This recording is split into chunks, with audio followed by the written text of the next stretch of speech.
من الشيطان الرجيم. بسم الله الرحمن الرحيم. والتين والزيتون وطور سينين وهذا البلد الأمين. لقد خلقنا الإنسان في أحسن تقويم ثم رددناه أسفل سافلين إلا الذين آمنوا وعملوا الصالحات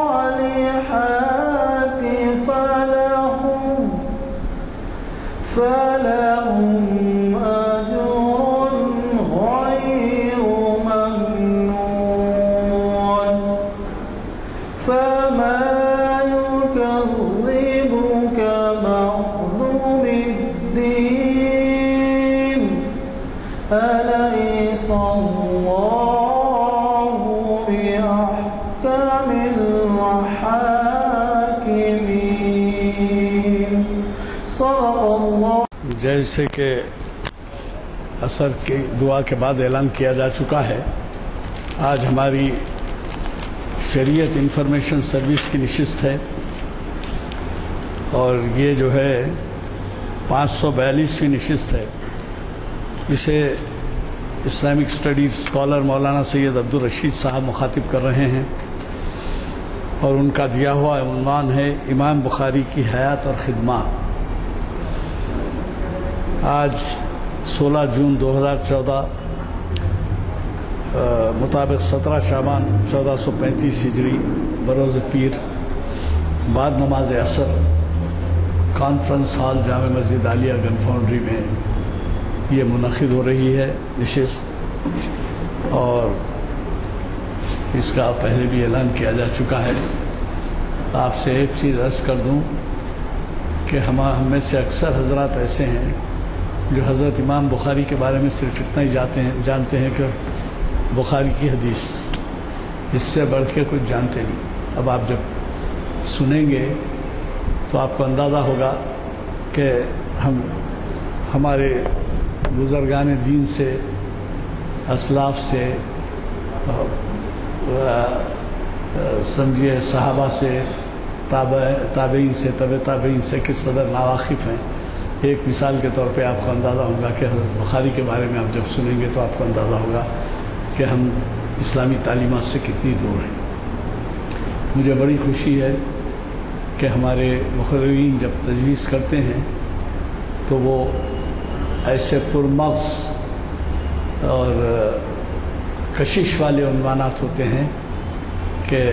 طبیعت خوش ہو جاتی ہے. تو میں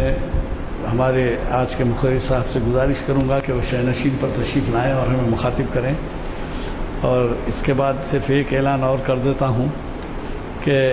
ان تازہ خداؤں میں بڑا سب سے وطن ہے کہ عنوان سے ہمیں آپ کے جانے پہچانے اسکالر جو شاید 100 محافظ سے زیادہ 100-150 محافظ تک مخاطب کر چکے ہیں، جناب محمد ضیاء الدین نیّر صاحب، وہ ہمیں اگلے 4 شنبے یعنی کل پرسوں مخاطب کرنے والے ہیں. ماہ رمضان میں ہماری محافل بند ہوتی ہے، 1 مہینے کے لیے محافل نہیں رہتی. تو اب جو کچھ بھی محافل رہ گئی ہیں ان میں ضرور شرکت کریے اور اپنے ساتھ ایسے حضرات کو لیتے آئیے جو دینی معلومات سے رمضان کے قریب کئی لوگ متوجہ ہو جاتے ہیں دینی امور سے، تو لہٰذا لیتے آئیے. تو وہ دوسرا اعلان اس سلسلے میں یہ ہے کہ منگل 24 تاریخ کو یہاں پر 3 مفتی حضرات رہیں گے 4 بجے سے 7 بجے تک، اور ان کا کام یہ ہوگا، ایک صاحب تو مخاطب کریں گے، دوسرے 2 علیحدہ کاؤنٹر لے کے بیٹھیں گے اگر آپ زکوٰۃ کی مقدار اور مال زکوٰۃ جس کے اوپر کہ زکوٰۃ واجب ہوتی ہے ایسی چیزیں پوچھنا چاہیں تو شخصی طور پہ ان سے پوچھ لے سکیں. وہ کوئی پبلک میں نہیں بتانے والے، آپ کو بٹھا کے آپ سے پوچھیں گے کہ بھئی آپ مثال کے طور پہ ایک بات بتاتا ہوں، پرسوں آپ سن کے تعجب کریں گے. پرسوں حال میں جو ہے زکوٰۃ کی محفل منعقد کی ہے اور وہ نشست میں مفتی صاحب نے بیان کیا، سوال کیا کہ صاحب آپ کا 2 لاکھ روپیہ آپ نے کسی کو خرچ دیا ہے، اب آپ یہاں رمضان میں جب زکوٰۃ نکالتے ہیں تو اب وہ 2 لاکھ شامل کریں گے یا نہیں کریں گے؟ تو اب کسی نے کچھ کہا، کسی نے کچھ کہا. تو انہوں نے بتایا مسئلہ یہ ہے کہ اگر وہ 2 لاکھ کی واپسی کی توقع ہے تو اس کو شامل کرنا اساس میں، یعنی اس کے اوپر زکوٰۃ 1 سال کی آپ پاس آپ کے قابو سے رہا ہے ان کے پاس تو آپ شامل کریں. اور اگر نہیں شامل کیے اور یعنی یہ سمجھے کہ بھئی اب یہ پیسہ تو گیا، وعدوں پہ چل رہا ہے اور آئے گا نہیں، تو آپ کو معافی ہے. لیکن اس کے ساتھ شرط یہ ہے کہ اگر وہ پیسہ واپس آئے تو حساب کر کے اس کے اوپر زکوٰۃ دیں. یہ انہوں نے بتایا. اور دوسری بات، بعض حضرات ایسا سمجھتے ہیں یا خواتین یہ سمجھتی ہیں کہ میاں زکوٰۃ نکال دیا اور میرا کچھ نہیں ہے، حالانکہ ان کے پاس بھی جو زیور ہے، سونا چاندی صاحب نصاب کی تعریف میں آتے ہیں، اس کے اوپر علیحدہ کیلکولیشن کرنا ہے. تو لہٰذا یہ بے ترتیبی ہوتی ہے. اور سب سے اہم بات جو میرے نزدیک ہے وہ ان کے بتائی ہوئی، وہ آپ کو سنا دیتا ہوں. ہم رمضان کا انتظار کرتے ہیں زکوٰۃ نکالنے کے لیے، جو انتہائی ناواجبی بات ہے. وجہ یہ ہے کہ فرض کیجئے آپ صاحب نصاب ہیں اور آپ پر زکوٰۃ 1 سال کے سرمایہ کی آپ کے پاس رہنے کے اوپر واجب ہو گئی ہے شوال میں یا ذی الحجہ میں، تو آپ کو اختیار نہیں ہے شوال ذی الحجہ سے پھر رمضان تک ٹھہرے، بلکہ وہ آپ کا جس کا حق ہے وہ آپ کے پاس محفوظ ہے، امانت ہے، اللہ تعالیٰ نے آپ کو امین بنایا ہے، وہ فوراً کسی کی ضرورت میں دے دینا. آپ یہ بولیں گے ضرورت رمضان میں ملتے، باہر نہیں ملتے تو مدرسوں میں دیجیے. مدرسوں میں بعض مدرسے نہیں لیتے لیکن بعض مدرسے زکوٰۃ لیتے ہیں. تو یہ جو آپ عمل کرتے ہیں کہ رمضان کے مہینے میں ہی دیں گے، یہ صحیح نہیں ہے. یہ حق پہنچتا ہے آپ کے پاس، جو شرائط ہیں ان کی تکمیل، اس کی مدت تکمیل ہوتے ہی آپ پر کسی کے پاس وہ زکوٰۃ پہنچ جانی چاہیے. یہ کی بات ٹھیک نہیں ہے کہ شوال ذی الحجہ میں ہو یا کوئی اور مہینے میں ہو، نہیں ہم رمضان میں دیں گے زیادہ ثواب ہے. یہ نہیں ہے، صحیح عمل نہیں ہے. تو انہوں نے اس بات کی بھی تاکید کی ہے. اور ان تمام باتوں کی روشنی میں ہم نے یہ طے کیا ہے کہ ایسے تو کمپیوٹر سے بھی بتایا جا رہا ہے، لیکن یہ ہے کہ انڈیویجول مسائل جو ہوتے ہیں، انفرادی جو مسائل ہوتے ہیں، وہ مسائل کا مثال کے طور پہ آپ کے سرمایہ انشورنس میں لگا ہوا ہے، آپ کا سرمایہ بینکوں میں ڈپازٹ میں ہے. یہ انہوں نے بینک ڈپازٹ وغیرہ سے جو سود کے معاملے میں تو یہ کہا کہ وہ حرام ہے، لیکن ہم عام طور پہ یہاں پر کیا رواج پڑا ہوا ہے، ہماری آمدنی میں ہم اس کو شامل کر لیتے ہیں اور اس میں زکوٰۃ نکالتے ہیں. تو یہ کہنے کا مطلب ہے کہ جو وضاحت چاہتے ہیں آپ، یا آپ کسی کی مدد کر سکتے ہیں تو رہنمائی کے لیے ان کو لے کے آئیے، ان کو شریک کرائیے. 24 تاریخ کو حساب کریں. میں نے تو ان سے کہا ہے کہ آپ فارم لائیے، اس کے اوپر وہ لکھ دیں گے سونا کتنا ہے، چاندی کتنی ہے، انشورنس میں کتنا ہے، بینک میں کتنا ہے، وہ سب لکھیں گے. آپ اس کے اوپر جو کرنا چاہتے ہیں اس کو ٹک کر لیجئے، اور اس کے بعد جو کیلکولیٹ کر کے دیتے ہیں آپ کو، وہ جو ہے آپ ادا کر دیں. کیونکہ اس میں ہے یہ کہ آپ کا کوئی قصور نہیں رہتا، یعنی یہ ہے کہ آپ مفتی صاحب کے مشورے پر عمل کیے، لہذا اس کا کم امکان ہے کہ آپ کی کچھ پوچھ ہوگی اس کے بارے میں، کیونکہ آپ کی جو رہنمائی ملی اس کے لحاظ سے آپ نے، ورنہ آپ گھر میں بیٹھ کے حساب کریں تو اس کا امکان ہے کہ آپ غریب غربا کا حق مار کے کچھ اپنے زکوٰۃ کے رقم میں کمی کریں. اب یہ بات آئی کہ رمضان کے مہینے میں کئی ایسی ادارے اور افراد متحرک ہو جاتے ہیں. سال بھر تو زکوٰۃ کے بارے میں تو ان کو توقع نہیں رہتی، مگر رمضان میں اتنے متحرک ہو جاتے ہیں کہ بعض حق والے محروم ہو جاتے ہیں، جو حقدار ہیں وہ محروم ہو جاتے ہیں، اور جو زیادہ ہاتھ پر مارتے ہیں ان کو جو ہے زیادہ زکوٰۃ مل جاتی ہے. تو بہرحال یہ باتیں ہیں. اور میں نے ایک نوٹ لکھا تھا اس کے بارے میں، تو اخبار منصف نے شائع کیا ہے، میری تاریخ تو یاد نہیں، اور وہ میرے پاس نوٹ ہے، وہ دیں گے آپ. اور 24 رمضان کے آخری اتوار کو ہمارے پاس زکوٰۃ کلیکشن سینٹر بھی ہوتا ہے کمپاؤنڈری میں، اس کا بھی جس کو نہیں ملا ہے وہ لوگ لیجیے، مختصر سے ہیں وہ دے دیجیے آپ، جن کو نہیں ملے ہیں لے لیجیے، ذرا وہ تقسیم کر دیں۔ حکیم صاحب ذرا آپ لے لو، مصروف، جن کو نہیں ملے ہیں وہ لیجیے۔ والسلام على سيد الأنبياء والمرسلين محمد بن عبد الله الأمين وعلى آله وصحبه ومن تبعهم بإحسان ودعا بدعوتهم إلى يوم الدين. أما بعد فقد قال الله تبارك وتعالى في القرآن المجيد والفرقان الحميد: أعوذ بالله من الشيطان الرجيم، بسم الله الرحمن الرحيم، وإن تطيعوه تهتدوا.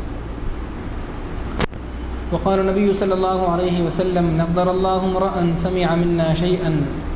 فوعاه فبلغه كما سمع فرب مبلغ أوعى من سامع أو كما قال عليه الصلاة والسلام. مکرم و محترم بزرگانان اسلام، نوجوانان ملت، یہ ہمارے لیے انتہائی خوشی اور مسرت کا موقع ہے کہ ہم امام المحدثین، فخر المحدثین، امیر المؤمنین فی الحدیث، حضرت امام ابو عبداللہ محمد بن اسماعیل بخاری رحمۃ اللہ علیہ کے حالات زندگی اور ان کی خدمات کے تعلق سے ایک مختصر جائزہ لینے کے لیے اور اس پر روشنی ڈالنے کے لیے جمع ہوئے۔ یقیناً امام بخاری رحمۃ اللہ علیہ کی زندگی، ان کی حیات، ان کے کارنامے اور ان کی خدمات ایک مختصر سی محفل ان سب کو سمو نہیں سکتی، لیکن ما لا یدرک کلہ لا یترک کلہ، عربی زبان کا ایک مقولہ ہے جس کے مطابق جو چیز پوری حاصل نہیں کی جا سکتی تو اس کے کچھ حصے کو چھوڑا بھی نہیں جا سکتا۔ اس کے تحت ہم گفتگو کریں گے۔ امام بخاری رحمۃ اللہ علیہ، جب آپ کا نام آتا ہے تو آپ کے تعلق سے حدیث اور آپ کی کتاب صحیح بخاری اور آپ کی خدمات اور خاص طور سے صحیح حدیث کے تعلق سے آپ کا خاص کام ہم سب کے سامنے آ جاتا ہے۔ اس وقت ہم لوگ امام بخاری رحمۃ اللہ علیہ کی پیدائش، بچپن، اس کے بعد پھر آپ کا علم حدیث کے لیے سفر کرنا، آپ کا صحیح بخاری کو مرتب کرنا، اور اس کے بعد دیگر آپ کی کتابیں، اور پھر اخیر میں آپ رحمۃ اللہ علیہ کی وفات کے تعلق سے گفتگو کریں گے۔ ایک بات ذہن میں رکھنی چاہیے کہ امام بخاری رحمۃ اللہ علیہ کا تعلق عرب سے نہیں، یہ اللہ تبارک و تعالیٰ کی عجیب حکمت ہے کہ اللہ تبارک و تعالیٰ نے علم حدیث کے لیے جن بڑے بڑے محدثین کا انتخاب کیا ان میں سے اکثر کا تعلق ملک عرب سے نہیں ہے، وہ عربی نہیں ہے بلکہ وہ عجمی ہے۔ جس طرح سے ہم اور آپ عجمی ہیں اکثر، اور عرب سے بہت دور، مکے اور مدینے سے بہت دور علاقے میں پیدا ہوئے، ویسے ہی امام بخاری رحمۃ اللہ علیہ مکے اور مدینے سے اور مرکز اسلام سے بہت دور ایک مشہور علاقے بخارا، جو کہ آج کے قزاقستان میں واقع ہے، وہاں پر پیدا ہوئے۔ یہ علاقہ ایک زمانے میں روسیوں کی آماجگاہ اور روسیوں کے زیر تسلط رہا ہے، جس کی وجہ سے یہاں پر دین کے نشانات مٹ چکے اور کوئی وہاں پر دین کا نام دینے والا نہیں رہ گیا تھا۔ لیکن اب دوبارہ وہاں پر اسلامی حکومت آئی ہے اور وہاں پر مسلمانوں کی حکومت آئی ہے، صحیح الفاظ میں مسلمانوں کی حکومت آئی ہے۔ اس کی وجہ سے انہوں نے امام بخاری رحمۃ اللہ علیہ پر ایک بہت بڑا سیمینار بھی کروایا تھا، اور وہاں پر اب دوبارہ جو ہے علم کا چرچا ہونے لگا ہے۔ آج سے تقریباً 1200 سال پہلے امام بخاری رحمۃ اللہ علیہ خراسان کے قریب، خراسان کا علاقہ وہ پورا بڑا علاقہ کہلاتا ہے جس میں متعدد شہر ہیں، اور ماوراء النہر، نہر جیحون جو دنیا کی بڑی نہروں میں سے ایک نہر ہے، اس کے پیچھے جو علاقے ہیں ان میں سے ایک علاقہ ہے، وہاں پر سمرقند اور بخارا دو مشہور شہر ہیں۔ تو بخارا سے تھوڑی دور پر ایک مقام ہے خرتنک، وہاں پر امام بخاری رحمۃ اللہ علیہ 194 ہجری میں پیدا ہوئے، یعنی حضرت رسول پاک صلی اللہ علیہ وسلم کے دنیا سے پردہ فرمانے کے تقریباً 180 سال بعد امام بخاری رحمۃ اللہ علیہ وہاں پر پیدا ہوئے۔ آپ کا نام محمد، آپ کے والد کا نام اسماعیل، آپ کے دادا کا نام ابراہیم،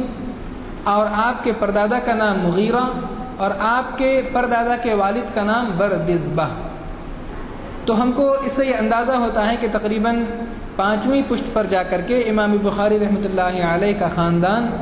غیر مسلم خاندان تھا جنہوں نے اسلام قبول کیا۔ آپ کے پردادا نے ابراہیم کے والد لکڑ دادا جو ہوتے ہیں مغیرہ، انہوں نے اسلام قبول کیا تھا، اور ان کے والد جو تھے بردزبہ شاید وہ بھی مسلمان تھے، اور اس کے بعد پھر یہ گھرانہ دھیرے دھیرے علم میں ترقی کرتا رہا، یہاں تک کہ ان میں امام بخاری رحمۃ اللہ علیہ جیسا عظیم محدث پیدا ہوا جس کو دنیا امیر المؤمنین فی الحدیث کہتی ہے۔ تو یہاں پر جو ہے ہم کو اللہ کے نبی صلی اللہ علیہ وسلم کی وہ بات یاد آتی ہے کہ آپ نے فرمایا کہ لا فضل لعربی علی عجمی ولا لعجمی علی عربی، عربی کو عجمی پر اور عجمی کو عربی پر کوئی فضیلت نہیں الا بالتقوی، سوائے تقوی کی۔ جو جتنا تقوی کو اور جتنا اسلام کی خدمت کو اختیار کرے اتنا ہی اس کو فضیلت ملے گی۔ اللہ امام بخاری رحمۃ اللہ علیہ پیدا ہوئے اور آپ یتیم پیدا ہوئے، آپ کے والد کا سایہ سر سے اٹھ چکا تھا، آپ کی والدہ نے آپ کی پرورش کی، آپ کی والدہ نے آپ کی پرورش کی، اور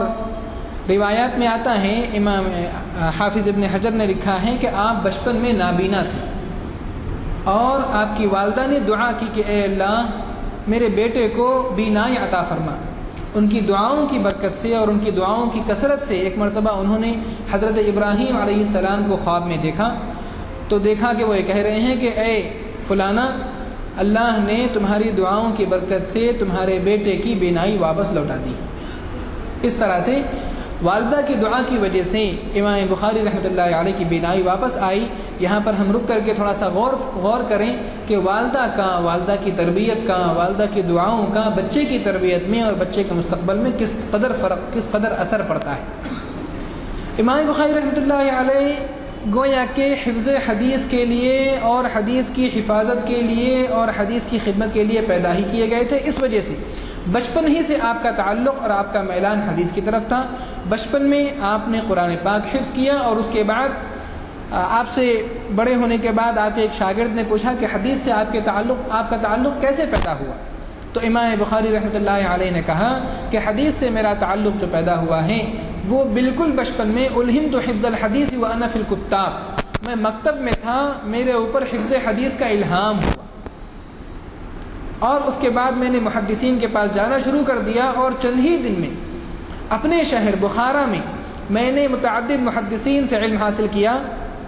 یہاں تک کہ ایک مرتبہ میں اپنے استاذ کے پاس گیا تو وہ ایک حدیث بیان کر رہے تھے کہ حدثنا سفیان قال حدثنا ابو الزبیر قال حدثنا فلان، تو میں نے ٹوک دیا، میں نے کہا کہ حضرت الاستاذ یوں حدیث ایسے نہیں ہوگی، کیونکہ جو ہے سفیان جن سے روایت کرتے ہیں وہ جو ہے ابو الزبیر نہیں ہیں۔ تو جی ہاں، الہام یعنی میرے دل میں یہ بات ڈالی گئی اللہ تبارک و تعالیٰ کی طرف سے کہ بچپن ہی سے میں حفظ حدیث کو اختیار کروں، اور حدیث کی طرف میری محبت اور میرا میلان اللہ تبارک و تعالیٰ کی طرف سے گویا کر دیا گیا۔ تو امام بخاری رحمۃ اللہ علیہ بچپن ہی سے اس قدر ذکی اور ذہین واقع ہوئے تھے، اور واقعی آپ کو خداداد صلاحیتیں اللہ تبارک و تعالیٰ نے دی تھی، خداداد صلاحیتیں۔ تو کہا کہ آپ جو حدیث بیان کر رہے ہیں اس میں ابو الزبیر جو آپ نام لے رہے ہیں وہ ایسا نہیں ہونا چاہیے، وہ ایسا نہیں ہے۔ تو کہا کہ بچے تم کو کیا خبر ہے، تم تو ابھی مکتب کے بچے ہو، ابھی کل کے بچے ہو، تم کو کیا خبر؟ جیسا کہ ہم میں سے اگر کوئی جو ہے ایک پروفیسر کو کوئی ایک بچہ ٹوک دے نرسری کیا کہتے ہیں 4 یا 5ویں کلاس کا، تو وہ کیا کہے گا؟ تو کہا کہ نہیں، اگر آپ مراجعت فرما لیں کتاب سے، تو کہا کہ اچھا تم کو اس قدر اعتماد ہے۔ وہ اندر گئے اور جا کر کے انہوں نے مراجعت کی اور کہا کہ تم صحیح کہتے ہو، تو بتاؤ یہ حدیث کس سے ہونی چاہیے؟ کہا کہ وہ ابو الزبیر نہیں بلکہ زبیر ابن عدی ہیں، نام ملتا جلتا ہے۔ کہا کہ اچھا، فوراً قلم لے کر کے ان کی بات پر اپنی کتاب میں درست کر لیا، انہوں نے حدیث کی سند کو درست کر لیا۔ تو گویا کہ بچپن سے اللہ تبارک و تعالیٰ نے ان کو حدیث اور حفظ حدیث کے لیے تیار کیا تھا۔ عجیب و غریب ان کا حافظہ تھا، عجیب و غریب حافظہ تھا۔ وہ انہوں نے پہلے اپنے شہر کے لوگوں سے علم حاصل کیا، اور محدثین کا طریقہ تھا کہ وہ سب سے پہلے شہر کے محدثین سے علم حاصل کرتے تھے، اور ایک استاذ کو اس وقت تک نہیں چھوڑتے تھے جب تک کہ اس کے پاس کا علم حاصل نہ کر لیں۔ اور وہاں کے اساتذہ بھی، اس زمانے کے اساتذہ بھی اتنے مخلص تھے کہ جب یہ دیکھتے تھے کہ طالب علم کے اندر صلاحیت زیادہ ہے اور وہ میرے پاس کا علم لے چکا ہے، تو فوراً کہتے تھے اب آپ فلاں کے پاس جائیے۔ سفر کے لیے نکلے، اور سفر کے لیے نکلے تو اس وقت جو ہے ان کی عمر بہت کم تھی۔ ایک جگہ وہ جاتے تھے اور وہ حدیث لکھتے نہیں تھے، ان کے دیگر ساتھی حدیث لکھتے تھے، تو ان کے دیگر ساتھی ایک جگہ ایک محدث کے پاس گئے اور جا کر کے جو ہے ان کے دیگر ساتھیوں نے جو ہے کہا کہ وہ لکھتے نہیں تھے اور دیگر لوگ لکھتے تھے، تو وہ کہنے لگے کہ بھائی محمد تم لکھتے نہیں ہو۔ محمد ابو عبداللہ ان کی کنیت تھی، اور آپ حضرات اس سے واقف ہوں گے کہ عرب جب کسی کو احترام کے ساتھ مخاطب کرتے ہیں تو ابو کا لفظ استعمال کرتے ہیں ان کے بچے کے نام کے ساتھ، تو جیسا کہ امام محمد بخاری کا نام جو ہے محمد تھا اور کنیت ابو عبداللہ تھی۔ ابو عبداللہ آپ لکھتے نہیں ہیں، آپ کو لکھنا چاہیے۔ تو ایک بار کہا، وہ خاموش رہے۔ امام بخاری بار بار جو ہے چھوٹی چھوٹی باتوں میں پڑھنے والے نہیں تھے، تو خاموش رہے۔ دوسری مرتبہ کہا، وہ خاموش رہے۔ تیسری مرتبہ کہا، وہ خاموش رہے۔ جب بار بار کہنے لگے، روز روز کہنے لگے، تو کہا کہ اچھا تم نے کتنا لکھا ہے دکھاؤ۔ تو ان کے ساتھی کہنے لگے، جو راوی ہیں اس روایت قصے کے، وہ کہنے لگے ہم نے 15,000 حدیثیں لکھی تھی، دکھائیں۔ تو انہوں نے وہ 15,000 حدیثیں اپنے حفظ سے سنا دی، اور ہم سب کے سب دنگ رہ گئے کہ وہ لکھتے نہیں ہیں اور پھر یاد رکھتے ہیں۔ امام بخاری کو جو حافظہ عطا ہوا تھا وہ شاید دنیا کے منفرد ترین لوگوں میں تھے، حافظے اور ذکاوت۔ بڑے بڑے ان کے اساتذہ اور شیوخ ان کے حفظ کی تعریف کرتے تھے۔ بڑے بڑے اساتذہ امام اسحاق بن راہوی ان کے شیوخ میں ہیں، اور وہ ہمیشہ کہتے تھے کہ بھئی ہم نے تو محمد بن اسماعیل کے جیسا کوئی حافظہ نہیں دیکھا، کسی کا حافظہ نہیں دیکھا۔ تو ان سے کہا جاتا تھا کہ فلاں فلاں، کہا کہ نہیں ہم نے تو ان کے جیسا کسی کا حافظہ نہیں دیکھا۔ گویا کہ اللہ تبارک و تعالیٰ نے یہ خداداد صلاحیت اور یہ وہبی صلاحیت آپ کے اندر رکھی تھی کہ اگر کسی کتاب کو لیتے تھے اور لے کر کے خالی ایک نظر اس میں ڈالتے تھے تو اس کے تمام حدیثوں کے اطراف آپ کو یاد ہو جاتے تھے۔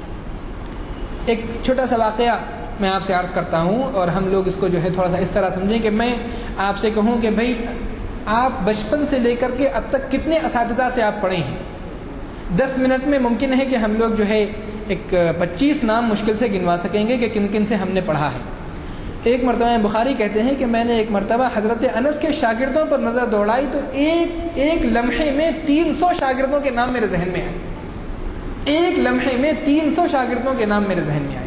اس قدر عظیم اور اس قدر عجیب و غریب حافظہ تھا۔ اسی وجہ سے اللہ تبارک و تعالیٰ نے ان کو جو ہے اس عظیم خدمت کے لیے لیا تھا۔ ظاہر سی بات ہے، اور طلبہ میں چشمک اور معاصرت لازمی نتیجہ، لازمی بات ہے، فطرت انسانی کا تقاضا ہے۔ تو ان کے جو شاگرد تھے وہ جو ہے تھوڑا سا حسد بھی کرتے تھے ان سے کہ بھئی ان کو جو ہے تمام شیوخ آگے بڑھاتے ہیں اور سب لوگ جو ہے آگے بٹھاتے ہیں، تو وہ لوگ جو ہے ان کا امتحان دینے کے چکر میں رہتے تھے۔ تو جو ہے ایک مرتبہ ایک حدیث پوچھی ان سے، تو انہوں نے کہہ دیا کہ یہ حدیث مجھے معلوم نہیں ہے۔ تو بڑے خوش، اور جا کر کے فوراً جو ہے اپنے استاذ کے پاس گئے اور جا کر کے کہا کہ ہم نے آج امام بخاری سے ایسی حدیث پوچھی ہے جو ان کو معلوم نہیں۔ تو کہا کہ جو حدیث بخاری کو معلوم نہیں ہے وہ حدیث ہی نہیں۔ ایسا عجیب و غریب ان کا معاملہ تھا کہ محدثین میں ان کا یہ مقام تھا، اور اساتذہ ان کی اتنی عظمت کرتے تھے۔ آپ حضرات ایک اور واقعہ میں آپ کو سناؤں، اصل میں ان کے حافظے کا ذکر چھڑ گیا، اور ان کے حافظے کے تعلق سے جو باتیں لکھی ہیں وہ جو بیان کی جائیں تو شاید جو ہے ہم لوگ جو ہے یعنی کئی کتابیں جو ہیں حافظ ابن حجر رحمۃ اللہ علیہ نے لکھا ہے کہ اگر امام بخاری رحمۃ اللہ علیہ کے تعلق سے جو متاخرین نے جو کچھ لکھا ہے، ان کے حمد و ثنا اور دیگر لوگوں نے ان کی جو تعریفات بیان کی ہیں، تو کئی مجلد درکار ہوں گے اس کو لکھنے کے لیے۔ تو ایک مرتبہ کیا ہوا کہ امام بخاری رحمۃ اللہ علیہ جو ہے انہوں نے ان کا جو ہے وہ بغداد پہنچے، اور بغداد پہنچنے کے بعد ان کا امتحان لیا گیا۔ مشہور واقعہ ہے، ایک تھوڑی سی دیر میں عرض کرتا ہوں حضرت کے سامنے۔ تو ان کے حفظ کا شہرہ تھا، اور ان کے حفظ کے شہرے کی وجہ سے سب لوگ ان کی جو ہے یہ سوچتے تھے کہ ان سے ان کا امتحان لیا جائے۔ بہرحال جو ہے وہ پہنچے، اور بغداد جب پہنچے تو بغداد کے تعلق سے آپ حضرات یہ سمجھیے کہ اس زمانے کا بغداد عروس البلاد تھا ہر اعتبار سے۔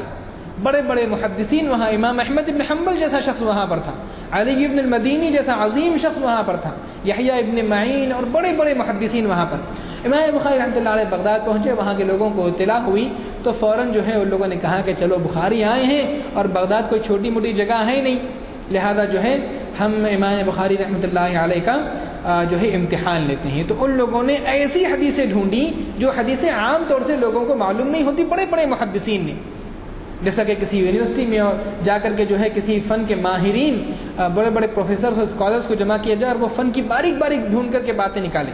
تو اس طرح سے انہوں نے 100 حدیثیں جمع کی اور 100 حدیثوں کو اس طرح سے گڈمٹ کر دیا کہ یہ حدیث کی سند وہ حدیث میں ملا دی، وہ حدیث کی سند یہ حدیث میں ملا دی،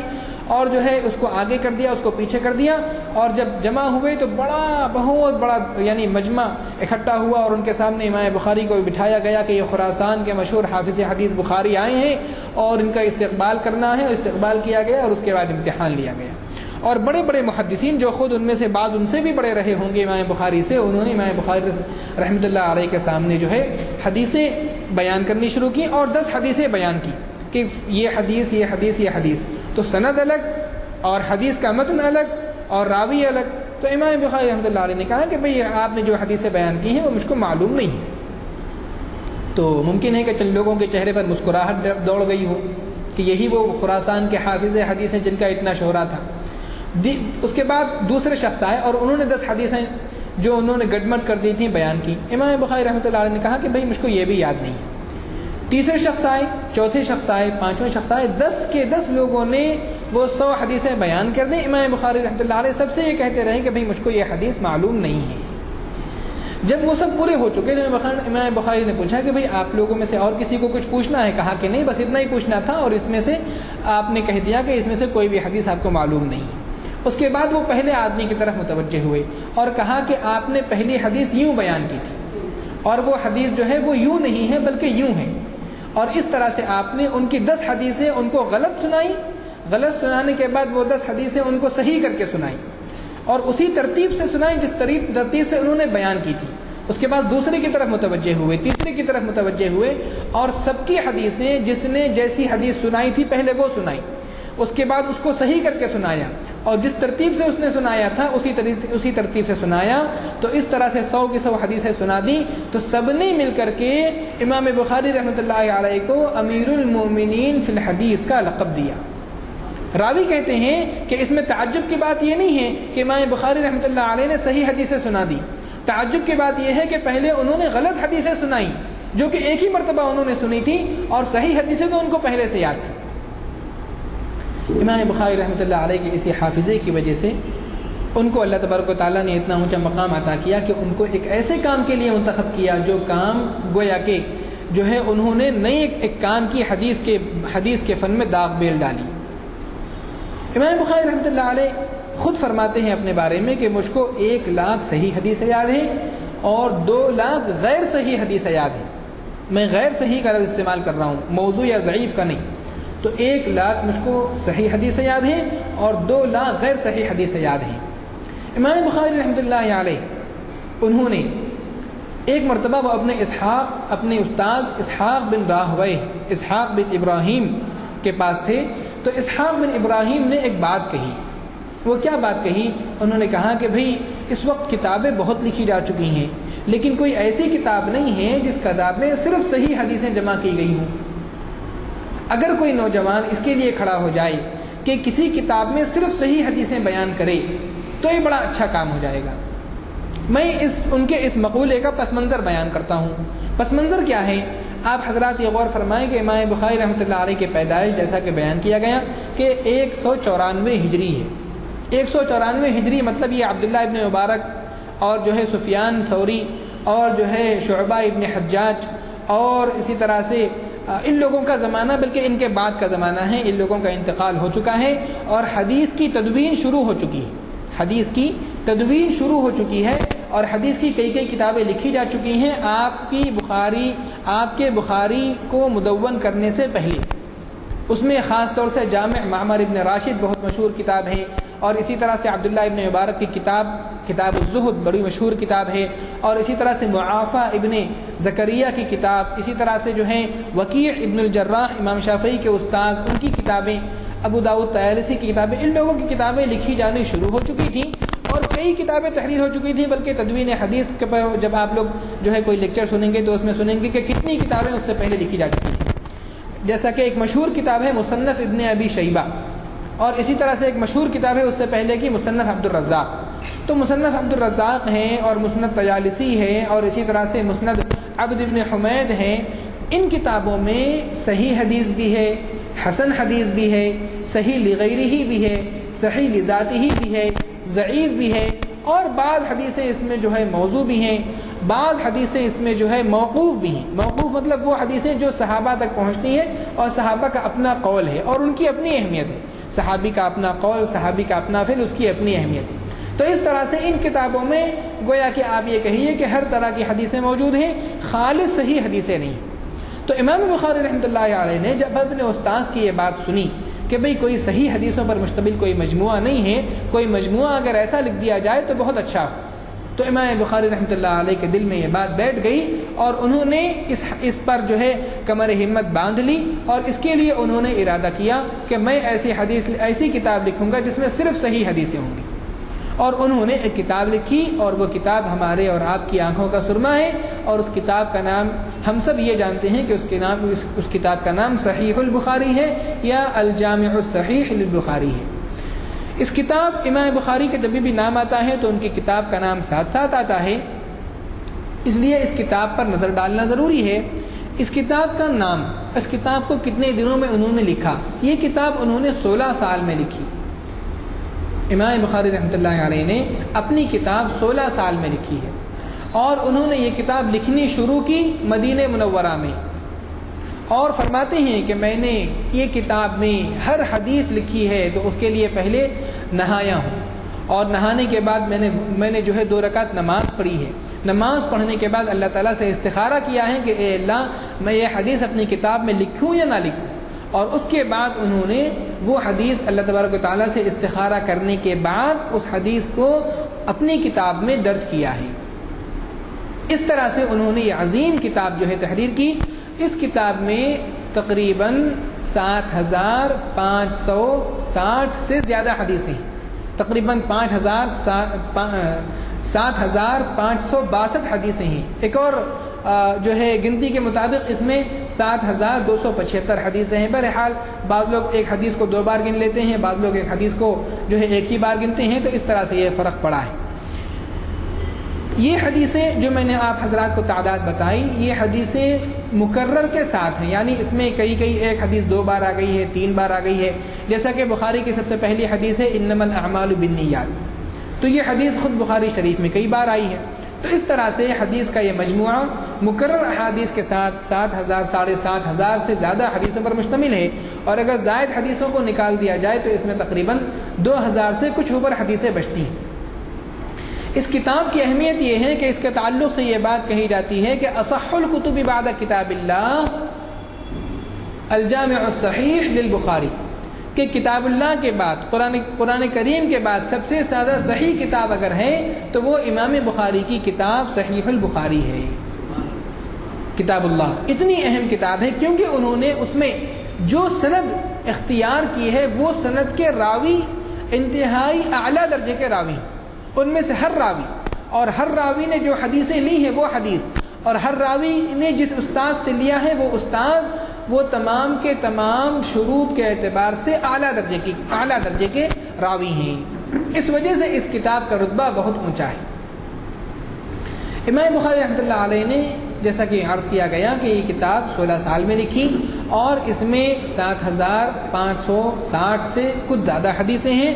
اور اس کتاب میں انہوں نے ہر حدیث کو کسی نہ کسی عنوان کے تحت ذکر کیا ہے، ایک عنوان ڈالا ہے جس عنوان سے یہ معلوم ہو کہ اس حدیث سے امام بخاری رحمۃ اللہ علیہ کیا بات نکالتے ہیں۔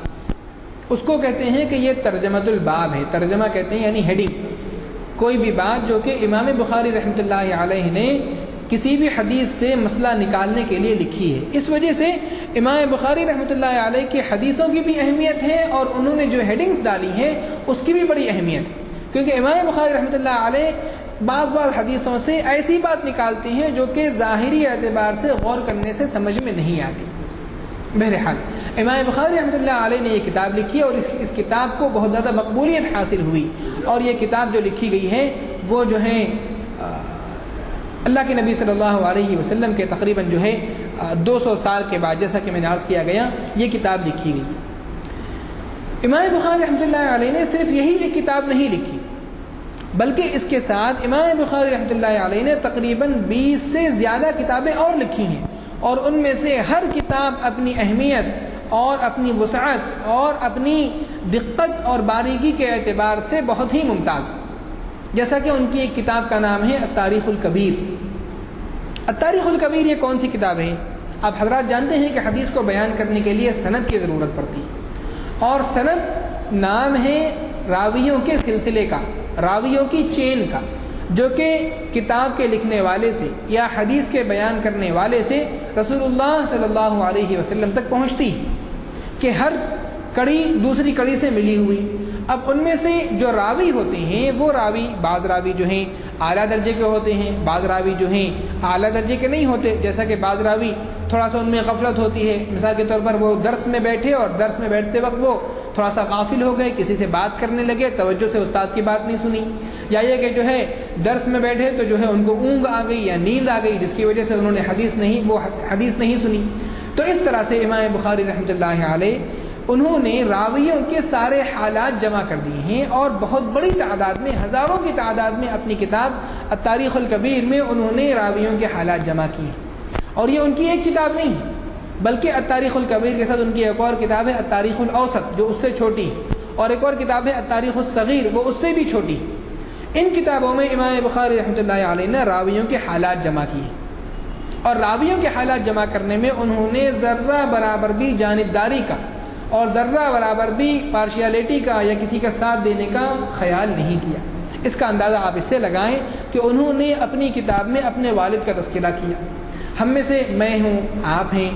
فطری محبت کا تقاضا ہے، پدری محبت کا تقاضا ہے جب والد کا، اور ایسے والد کا جس کے احسانات رہے ہوں یا جس کے بڑے کام رہے ہوں، جب ان کا تذکرہ آتا ہے تو ہر شخص ان کے فضائل بیان کرتا ہے، کیونکہ اس کے ذریعے سے ان کی فضیلتوں کو بیان کرنے سے آدمی کی خود بھی فضیلت بڑھتی ہے۔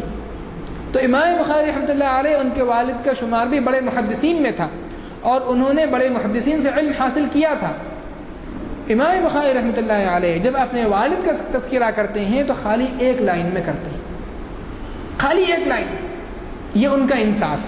کہ اپنے والد کا تذکرہ کر رہے ہیں، اور اپنے والد کا تذکرہ کرنے میں انہوں نے یہ نہیں سوچا کہ میرے خاندان کو لوگ نہیں پہچانتے، میرا خاندان غیر معروف ہے اور میرے والد کو لوگ نہیں جانتے، میں ان کا تذکرہ کر دوں گا تو زندگی بھر کے لیے جو ہے رہ جائے گا۔ ہمارے اسلاف کی یہ عجیب و غریب خصوصیت ہے کہ انہوں نے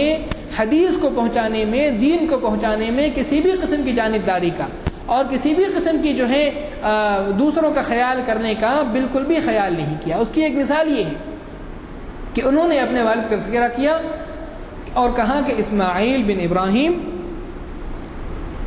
روا عن فلان و فلان، کہ میرے والد اسماعیل، میرے والد بھی نہیں کہا، یہ بھی نہیں کہا کہ میرے والد ہیں، بلکہ یہ کہا کہ ایک راوی ان کا نام یہ ہے کہ اسماعیل، ان کے والد کا نام ابراہیم ہے، اور ان کی نسبت یہ ہے، اور انہوں نے عبداللہ بن مبارک سے علم حاصل کیا ہے، مثال کے طور پر۔ بس ایک لائن میں اپنے والد کا تذکرہ کر کے کہیں اشارہ نہیں کیا کہ یہ میرے والد ہیں، اور آگے چلے گئے۔ یہی حال تھا ان کے استاذ ایک ہیں علی ابن المدینی، ان سے پوچھا گیا ان کے والد کے بارے میں کہ آپ اپنے والد کے بارے میں کیا کہتے ہیں؟ کہا کہ کسی اور سے پوچھ لو بھائی، میں اپنے والد کے بارے میں بتاؤں گا تو جو ہے اس میں جو ہے ممکن ہے کہ میں کوئی ایسی بات کہہ دوں جس سے کہ جو ہے صحیح ان کا رتبہ نہ معلوم ہو حدیث میں۔ تو جو پوچھنے والے تھے انہوں نے کہا کہ نہیں، آپ ہی بتا دیں۔ تو ان کی یہ بات انصاف کی ہے کہ انہوں نے جب پوچھا تو کہا کسی اور سے پوچھ لیں، کیونکہ جو ہے بیٹا بتائے گا تو ممکن ہے کہ کچھ تعریف کر دے۔ لیکن جب انہوں نے یہ بات کہی کہ نہیں آپ ہی بتائیں تو تھوڑی دیر کے لیے سر جھکا لیا، اور اس کے بعد سر اٹھا کے کہا کہ میرے والد ضعیف ہیں، ان کی حدیث مت لو۔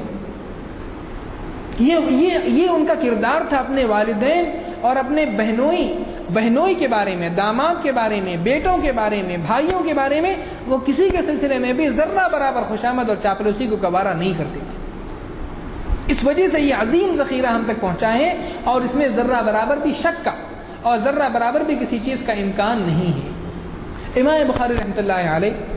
انہوں نے التاریخ الکبیر کتاب لکھی، اور تاریخ الصغیر، تاریخ الاوسط، اسی طرح سے ان کی ایک تفسیر بھی ہے، اور اس تفسیر کو بہت ہی محنت سے لکھا ہے۔ وہ تفسیر ہم تک نہیں پہنچی ہے، افسوس کی بات یہ ہے کہ وہ جو ہے آج ہمارے سامنے نہیں ہے۔ حافظ ابن حجر نے ایک واقعہ بیان کیا ہے کہ ان کے وراق، یعنی ان کے کاغذ قلم کا جو انتظام رکھتے تھے ان کے شاگردوں میں اور ان کی تحریر کو نوٹ کرتے تھے، وہ کہتے ہیں کہ ایک مرتبہ ہم لوگ ایک مقام پر تھے، اور وہاں پر جو ہے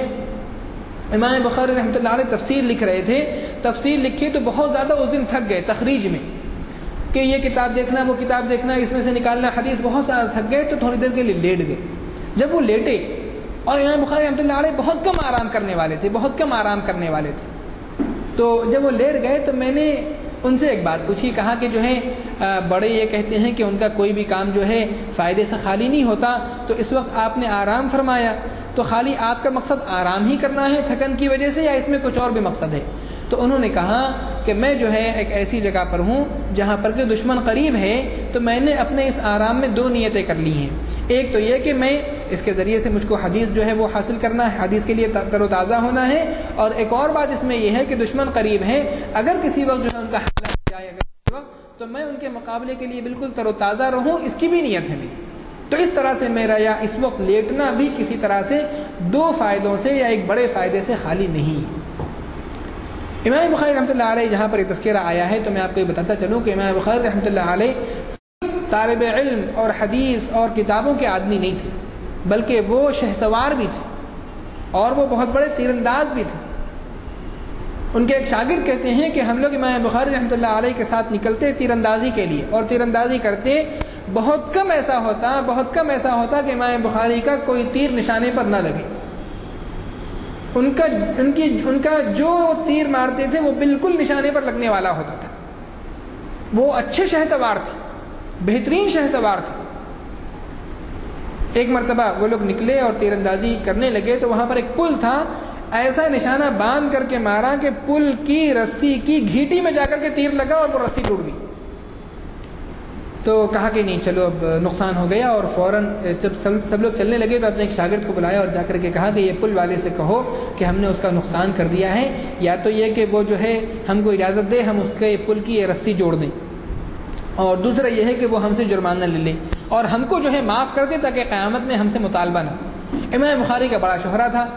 اور وہ صاحب جن کا پل تھا وہ جانتے تھے۔ جب ان کے شاگرد ان کے پاس گئے اور جا کر کے کہا کہ امام بخاری یوں فرماتے ہیں، ان کی غلطی سے ان کے جو ہے تیر مارنے کی وجہ سے یہ نقصان ہو گیا، تو جو ہے آپ ایسا کر لیں، تو انہوں نے کہا کہ امام بخاری رحمۃ اللہ علیہ سے کہو کہ میں ان سے کسی بھی چیز کا مطالبہ نہیں کرتا، بلکہ جن تمام چیزوں کا میں مالک ہوں وہ تمام چیزیں میری آپ کے لیے فدا ہیں،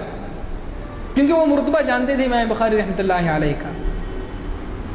امام بخاری رحمۃ اللہ علیہ نے جو زندگی گزاری وہ عجیب و غریب زندگی تھی، عجیب و غریب زندگی تھی۔ انہوں نے جو وہ ملک شام گئے، مصر گئے، عراق گئے، اور اسی طرح سے انہوں نے جو ہے خراسان، ماوراء النہر، اور اسی طرح سے انہوں نے فارس اور اتنے ملکوں کا سفر کیا اپنی زندگی میں، اور ہر جگہ جاتے تھے اور وہاں کے محدثین سے استفادہ کرتے تھے، اور ان کے علم کی وسعت کا یہ عالم تھا کہ وہ کہتے تھے کہ میں جس استاذ کے سامنے بھی بیٹھا ہوں تو اکثر یہ ہوا ہے کہ وہ ان استاذ سے مجھے جتنا فائدہ ہوا اس سے زیادہ وہ استاذ کو مجھ سے فائدہ ہوا۔ ان کے ایک بہت بڑے استاذ ہیں، ان کا نام ہے علی بن المدینی، جن کا ابھی قصہ میں نے ان کے والد کا سنایا کہ جو ہے انہوں نے اپنے والد کے بارے میں یہ بات کہی تھی۔ بہت بڑے امام ہیں علی بن المدینی۔ تو امام بخاری کہتے ہیں کہ مستصغرت نفسی بین یدی احد، مستصغرت نفسی بین یدی علی بن المدینی، کہ میں نے کسی کے سامنے اپنے کو چھوٹا محسوس نہیں کیا سوائے علی بن المدینی کے، ان کے سامنے میں نے اپنے آپ کو چھوٹا محسوس کیا۔ اتنے بڑے امام ہیں۔ جب یہ بات علی بن المدینی کے پاس پہنچی تو انہوں نے فرمایا کہ رہنے دو، ان کی باتوں میں مت آؤ، ان کا حال تو یہ ہے کہ انہوں نے اپنے جیسا کوئی انسان دنیا میں نہیں دیکھا، اتنا بڑا ان کا درجہ ہے۔ امام بخاری نے یہ زندگی گزاری، کبھی کبھی ان کی حالت یہ پہنچتی تھی کہ وہ جو ہے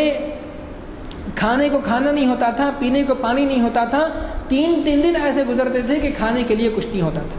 وہ فرماتے ہیں کہ ایک مرتبہ میں طلب علم کے لیے جا رہا تھا، راستے میں مجھ کو 3 دن کھانے کے لیے کچھ نہیں ملا اور میں نے کسی سے سوال نہیں کیا۔ تیسرے دن ایک شخص خود سے آیا اور اس نے آ کر کے مجھ کو جو ہے ایک تھیلی دی جس میں جو ہے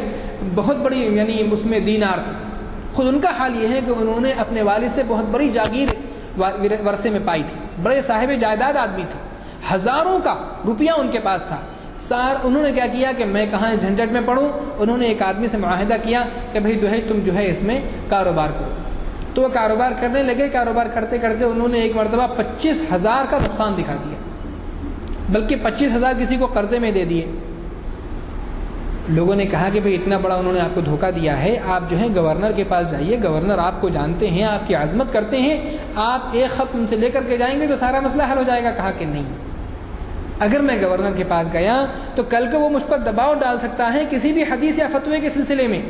لہذا میں جا کر کے ان کا احسان نہیں لوں گا۔ اور اپنے جن سے معاملہ کیا تھا ان سے کہا کہ بھئی تم کہاں اس چکر میں پڑے ہو، تم ہر مہینے میں مجھ کو خالی 10 درہم دے دو، باقی دیکھا جائے گا کب تک چلتا ہے۔ اس طرح سے بڑی رقم انہوں نے چھوڑی۔ ان کی تقوی کا یہ عالم تھا کہ وہ کہتے ہیں کہ میں نے کبھی بھی 1 درہم بھی حرام کا اپنے منہ میں نہیں لیا، 1 درہم بھی حرام کا اپنے منہ میں نہیں لیا۔ امام بخاری رحمۃ اللہ علیہ انہوں نے جو علم حاصل کیا اور ان کی ذکاوت اور ان کا حافظہ، اصل چیز ہے تقویٰ اور اصل چیز ہے محنت۔ ان کی زندگی کا اگر ہم کو ایک پیغام، ایک چیز ہم نکالنا چاہیں ان کی زندگی سے، تو ان کی زندگی سے جو چیز سب سے اہم نکلے گی وہ ہے ان کی انتھک کوشش اور محنت اور جدوجہد۔ 1 منٹ کے لیے بھی کبھی بھی انہوں نے آرام کرنے اور جو ہے آج کا کام کل پر ڈالنے کے لیے کبھی انہوں نے ایسا نہیں کیا۔ ایک مرتبہ ان سے کسی نے پوچھا کہ آپ اتنے ذہین ہیں، کیا وجہ ہے؟ اس زمانے میں آج بھی دماغین ملتی ہے، کیا کیا چیزیں ملتی ہیں ذہن کو تیز کرنے کے لیے۔ سلف میں، اسلاف میں ایک چیز مشہور تھی، بڑے یہ کہتے تھے کہ بھئی زیادہ مت کھاؤ، حافظہ تیز رہے گا۔ کہتے تھے کہ البتنہ تذہب الفتنہ، کہ پیٹ بھرنے کی وجہ سے آدمی کا ذہن کمزور ہوتا ہے۔ تو انہوں نے جو ہے ایک مرتبہ کسی نے ان سے پوچھا، اس زمانے میں ایک چیز تھی بلازر۔ بلازر کیا چیز ہے؟ بلازر جو ہے ایک زہر ہے، وہ زہر اتنا تیز ہوتا ہے کہ وہ جگہ اگر دوا میں استعمال ہوتا ہے، کوئی ذرا سی مقدار تھوڑا سا زیادہ کھا لے تو فوراً انسان مر جاتا ہے۔ اس کو کسی چیز میں ملا کر کے بالکل 1 قطرہ یا 2 قطرے کچھ مقدار اس کی استعمال کی جاتی ہے، جس کی وجہ سے ذہن اتنا تیز ہو جاتا ہے کہ بس پوچھیے مت۔ تو اس زمانے میں بعض لوگوں نے اس کو استعمال کیا تھا، کئی محدثین ہیں ان کے تذکرے میں نے پڑھا ہے کہ ان لوگوں نے بلازر استعمال کیا تھا، وہ بلازر کی تلاش میں نکلے تھے تاکہ جو ہے حفظ حدیث کے سلسلے میں مدد لیں۔ تو ان کے حافظے کو دیکھ کر کے لوگ یہ کہتے تھے کہ انہوں نے بھی شاید بلازر نامی زہر استعمال کیا ہے، دوا استعمال کی ہے۔ وہ دوا اتنی تیز ہوتی ہے کہ زہر کا کام کرتی ہے۔ تو جب ان سے پوچھا گیا تو کہا کہ میں کسی بھی ایسی دوا کو نہیں جانتا جس سے حافظہ تیز ہوتا ہو۔ ہاں ایک بات ہے، وہ یہ ہے کہ ما رأيت شيئا احفظ للرجل من نهمة الرجل، کہ میں نے کسی بھی چیز کو انسان کے حافظے کے لیے اس سے زیادہ بہتر اور نفع بخش نہیں پایا کہ آدمی کی لگن، اس کی انتھک کوشش، اس کا علم کا مذاکرہ کرنا اور بار بار کتاب کو دیکھنا، ومداومۃ النظر، مستقل مطالعہ کرنا اور بار بار جو ہے کتابوں کو دیکھنا۔ سلف میں یہ چیز بہت تھی، یہ چیز ہمارے درمیان سے بہت زیادہ کم ہوتی جا رہی ہے، کتابوں کو بار بار پڑھنا۔ ہم لوگ علم حاصل کرتے ہیں چٹخارے کے لیے، جس کی وجہ سے کیا ہوتا ہے، جو کتاب ایک بار پڑھ لی وہ الماری کی زینت بن گئی۔ حالانکہ ان لوگوں کا حال یہ تھا کہ وہ کتابوں کو بار بار پڑھنے کی وجہ سے وہ کتابوں کو خوب یاد کرتے تھے۔ میں دمشق میں ایک ہمارے محدث تھے بہت بڑے، ان سے جو ہے پوچھا، اور انہوں نے ایک مرتبہ درس دیتے ہوئے یہ بات بیان کی کہ جو ہے احذر من صاحب کتاب واحد، سلف میں یہ بات مشہور تھی کہ ایک کتاب والے سے ڈرو، کیونکہ جو ایک کتاب کو مستقل پڑھاتا اور پڑھتا ہے وہ اس کتاب کی ہر باریک سے باریک بات کو خوب یاد رکھنے والا ہوتا ہے۔ تو اس وجہ سے تو ایک کتاب کو اور کسی یعنی مستقل طور پر جو ہے کسی ایک کتاب کو یا ایک اپنی جو بھی نصاب ہو اس کو مستقل پڑھتے رہنا، یہ چیز ان لوگوں میں تھی۔ امام بخاری یہی کہتے ہیں، اور ایک اور بات کہتے ہیں، وہ بہت اچھی بات ہے، بہت شاندار بات ہے۔ وہ کہتے ہیں لا ينبغي الرجل حتى يأخذ عمن فوقه وعمن هو مثله وعمن هو دونه، کہ آدمی اس وقت تک کامل نہیں ہو سکتا جب تک کہ وہ اس شخص سے بھی نہ لے لے جو اس سے بڑا ہے، علم حاصل کرے، جو اس کے برابر ہے اس سے بھی علم حاصل کرے، جو اس سے چھوٹا ہے اس سے بھی علم حاصل کرے۔ اسی وجہ سے انہوں نے امام ترمذی جو ان کے شاگرد ہیں ان سے بھی علم حاصل کیا ہے، امام ترمذی رحمۃ اللہ علیہ سے، اور اس کے علاوہ ایسے بہت سارے لوگوں سے جنہوں نے ان کے ساتھ علم حاصل کرنا شروع کیا، ان سے بھی علم حاصل کیا۔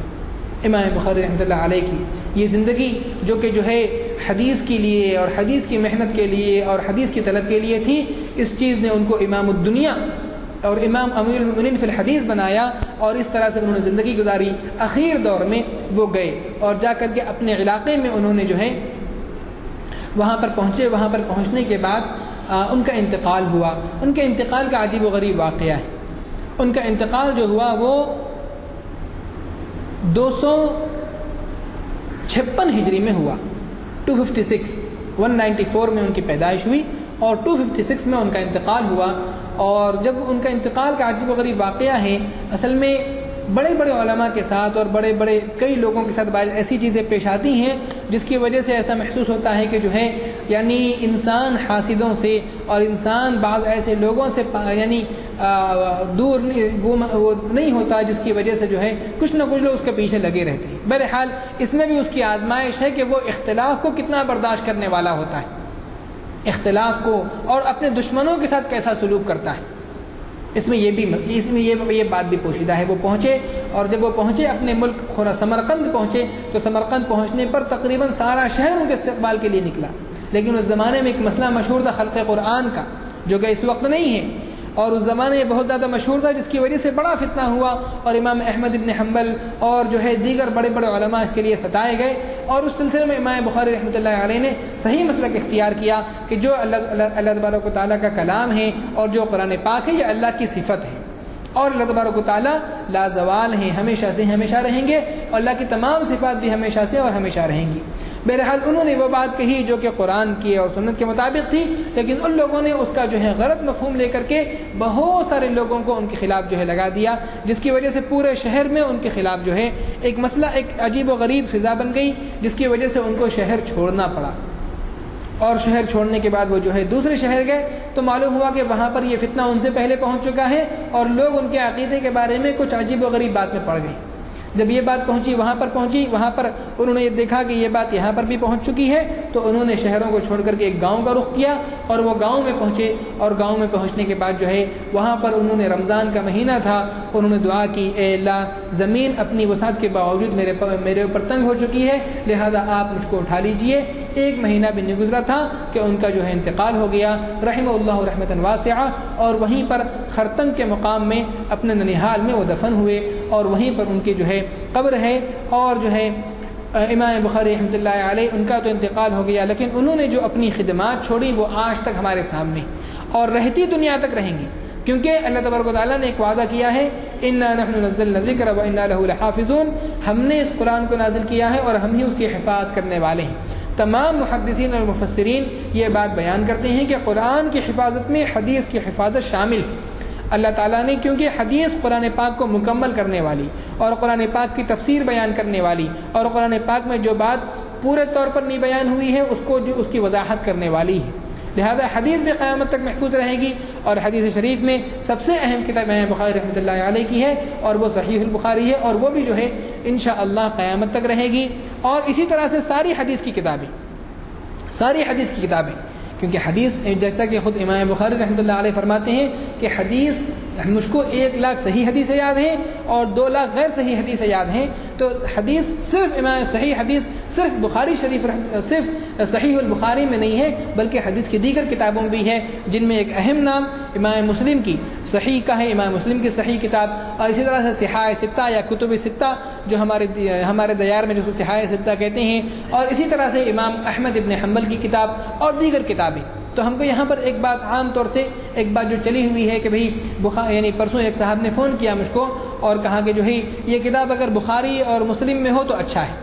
تو میں نے ان کو یہ میل کیا کہ نہیں جناب، ایسا مت کہیے، یوں کہیے کہ یہ حدیث صحیح ہو تو اچھا ہے، چاہے وہ بخاری میں ہو، چاہے وہ مسلم میں ہو، چاہے وہ بخاری سے پہلے موطا میں ہو، کیونکہ موطا میں بعض ایسی حدیثیں ہیں جو کہ امام بخاری کی حدیثوں سے زیادہ درجے کی ہیں، کیونکہ ان میں اور امام اللہ کے نبی صلی اللہ علیہ وسلم میں صرف 2 واسطے ہیں، جبکہ امام بخاری رحمۃ اللہ علیہ کی جو کتاب ہے اس میں اور اللہ کے نبی صلی اللہ علیہ وسلم میں جو کم سے کم واسطے ہیں وہ 3 ہیں، اور ان حدیثوں کی تعداد جس میں امام بخاری اور اللہ کے نبی تک صرف 3 واسطے ہیں، ان کی تعداد صحیح بخاری میں صرف 22 ہے، جبکہ یہ تعداد موطا میں کئی زیادہ ہے۔ تو اسی طرح سے امام احمد ابن حنبل کی کتاب المسند ہے، وہ بھی بہت بڑی کتاب ہے، اس میں تقریباً جو ابھی چھپی ہے تو اس میں تقریباً 27,600 سے زیادہ حدیث ہیں، اور بڑی تعداد ان میں صحیح حدیث کی ہے۔ تو اس طرح سے حدیث کا صحیح ہونا ضروری ہے، یا اگر آپ ایک اور لفظ استعمال کریں تو حدیث کا مقبول ہونا ضروری ہے، کیونکہ خود امام بخاری رحمۃ اللہ علیہ حدیث صحیح سے بھی استدلال کرتے ہیں، حدیث صحیح لغیرہ سے بھی استدلال کرتے ہیں، حدیث حسن سے بھی استدلال کرتے ہیں، اور حدیث حسن لغیرہ سے بھی استدلال کرتے ہیں، جیسا کہ ان کی دیگر کتابوں سے۔ ان کی ایک کتاب کا نام ہے الادب المفرد، اس کتاب کا ڈاکٹر عبداللہ عباس صاحب نے بہت ہی اچھا اور سلیس ترجمہ کیا ہے. اور اس کتاب کے تعلق سے میں بتا دوں کہ یہ کتاب ایک عام مسلمان کی زندگی کی رہنمائی کے لیے بہت شاندار کتاب ہے. تو اس میں تقریباً 4 حدیثیں ایسی ہیں جو کہ ضعیف حدیث ہیں، اور اس سے خود امام بخاری نے استدلال کیا ہے اور اس سے وہ مسئلہ ثابت کیا ہے جس کا وہ اپنے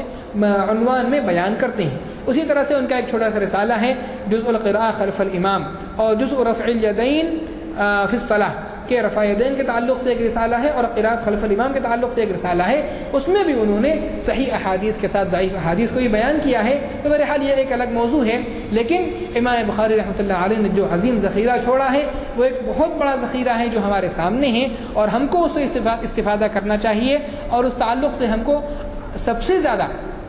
زیادہ اس تعلق سے جو ہے چوکنا رہنا چاہیے، اور جو ہے بجائے اس کے کہ ہم جو ہے الادب المفرد کا میں نے آپ کے سامنے نام لیا کہ ایک عام مسلمانوں کے لیے بہت ہی شاندار کتاب ہے، وہ استفادے کے لیے اس کو ہم لوگ پڑھیں. اردو میں اس کا ٹرانسلیشن ہو چکا ہے، اور اسی طرح سے جو ہے دیگر ان کی کتابیں ہیں. اور اسی طرح سے سب سے بڑی چیز ان کی زندگی ایک نمونہ ہے، ایک آئیڈیل لائف ہے جو کہ انہوں نے گزاری.